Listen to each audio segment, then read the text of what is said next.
Hello, welcome back to my channel. My name is Brittany Noltemeyer and I am a professional dancer, but I also own a children's theater program here in Orlando, Florida. So my focus is on intermediate to advanced theater students who already have amazing vocals, but really want to improve their dancing and their physicality on stage. So stay tuned for tips if that sounds like you.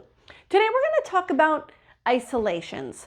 I think this is something that totally gets overlooked in not just theater students and dancers as well. So we're going to break some things down so that you can get some more out of it than what you're probably getting right now. So I can see this when I'm teaching, but it's one of the things that we don't always have time to stop and break down when we're in a theater class. So our isolations are things like when we say yes, yes, yes, we say no, no, no, we shrug our shoulders, we go side to side, we move our hips. Basically, it's when we isolate a part of the body. And this is super duper important for you because you are still working on learning about your body, learning how everything works together, and we probably still have some awkward movements.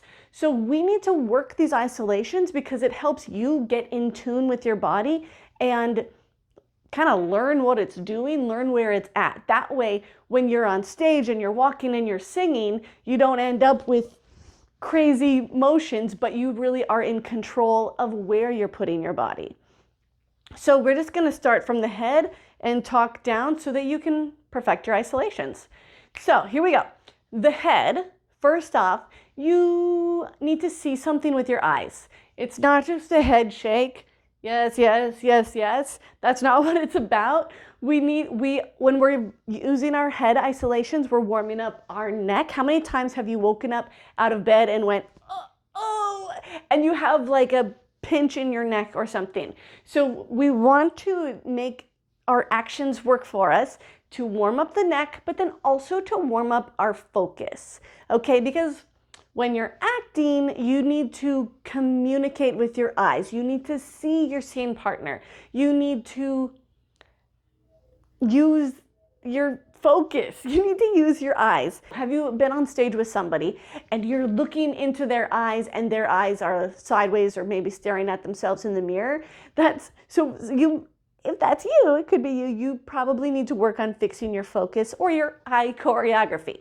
So let's just do some heads. So we're going to say, yes, yes, yes. I want you to see something down here and I want you to see something up. Not all the way up and not all the way down. That's a lot on your throat. But we're going to use that focus. Ready? 5, 6, look up and down 8 times. 5, 6, we're standing tall. 1, 2, 3, 4, 5, 6, 7, 8. Good. Now that you did that, what was the rest of your body doing? Were we like this? Or were you engaged like we've been talking about? Standing strong on both feet, shoulders back, good posture. Let's do it again. 5, 6, ready, go. 5, 6, ready, go. Up, down, up, down. See something every time. Up, down, up, down, up, down, up, down. Also important when we start turning, learning how to spot. Let's look right and left now. 5, 6, ready, go. Right, left, right, left, right, left, right, left. See something every time. Remember your posture. Good. Let's take some head rolls. This right here is less about the focus and more about warming up and loosening up that neck. 8 rolls to the right and 8 rolls to the left.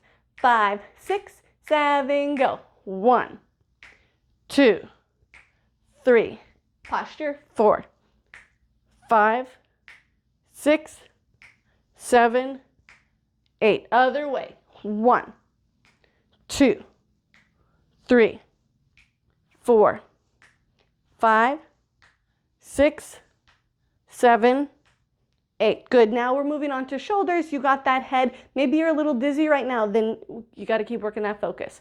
Shoulders, we're going to just say, I don't know. I don't know. I don't know. I don't know. We can bend our knees with it. In my class, we're bending our knees because we're warming up our lower half too. I don't know. Now when we're here, look at my hands. Am I like this? No, I'm fully expressed out through the fingertips, through the whole body. So we say, I don't know. Up and down, up and down, up and down. 5, 6, 7, 8. It might seem silly because we're just saying, I don't know, but we are working those shoulders. We're isolating the shoulders. We're at the same time using our musicality because we're not just here. We're going up and down, and it's nice and percussive, sharp movements. Let's do that again. 5, 6, I don't know. 8, 7, 6, down. 5, 4, posture. 3, 2, 1. Good job. Arms out to the side. So we're reaching out past our middle fingertip. We take a little plie. We're going to isolate the rib cage. Okay, so the rib cage, we're not moving our hips. We'll get there next. We're not ready to do our salsa dancing. We're just moving the rib cage. This one is the hardest if you haven't done this before. So we want to lift that rib cage up off your hips and shift right and left. I like to do this one with my students because while we're isolating, we also get a little bit of that abdominal work done at the same time if you're pulling that belly in, okay? So our arms are up, we're squeezing our tushy, and we're gonna shift side to side. 5, 6, ready, go. Side to side, right and left. It's not a big shift, and left, or 1 and 2. 1, 2, make sure the hips are stationary, and 5, 6, 7, let's double time. Go. 1 and 2 and 3 and 4 and 5 and 6, 7, pause, 8. Now, if you weren't looking in the mirror, do it again looking in the mirror and make sure you weren't doing this, okay? We're moving down to our hips. In order to move your hips, this is just a rule for moving the hips, you have to bend your knees, yeah? Well, I mean, okay, that's how much we can move our hips with straight legs. But if you want to move your hips more, you gotta bend your knees. So our toes are still parallel. We're gonna take a bend in the knee because we're gonna go scoop down and up, right, left, okay? And so that's our hips. Again, it's good to engage those lower abdominal muscles. Let's put our hands on our hips. 5, 6, right and left. 1 and 2 and 3. Get a little sassy with it. And 5 and 6 and 7 and 8. There you go.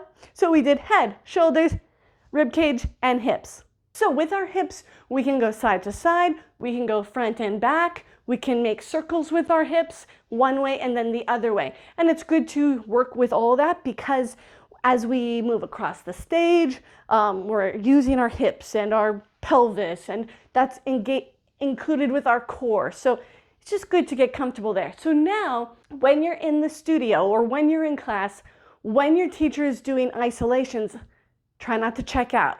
Try to improve your musicality while you're doing it, improve your focus, improve your staccato actions. And then when we go into circles, you can smoothen it out, but then we can be aware of where is the circle starting, because that's how we work as a team. That's how we clean up our movement.